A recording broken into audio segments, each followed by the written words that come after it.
Today we get to learn about shifting. It means that you can play notes on your cello with different fingers and different positions. So the first shift that you need to know about in this Bach prelude is a shift to second position.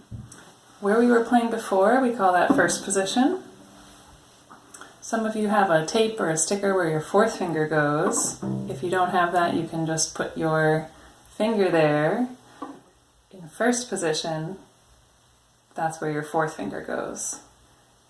But now we're going to shift to second position. Now that's where your second finger goes. So first position, second position.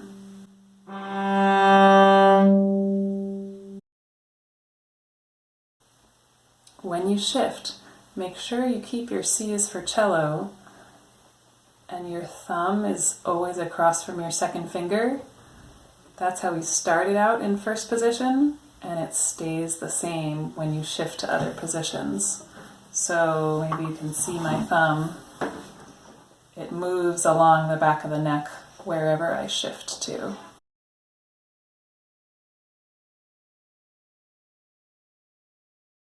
This note, G, is a note that rings on the cello. When I play a ringing note, I can bow quite strongly and then stop the bow on the string, and I can still hear a ring going on after the note has stopped.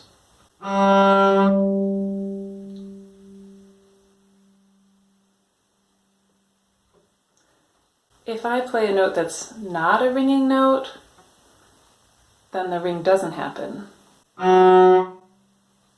The sound just stops as soon as my bow stops.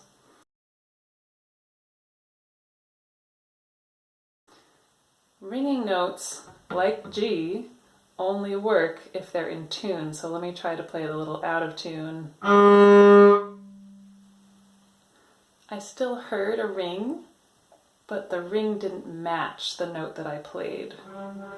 So I have to move it back into being in tune. So that time my note matched the ring. That's how I know I'm playing my G in tune. Notice this whole time I'm stopping my bow on the string. I'm not lifting it off. Because if you lift the bow off, any note can ring.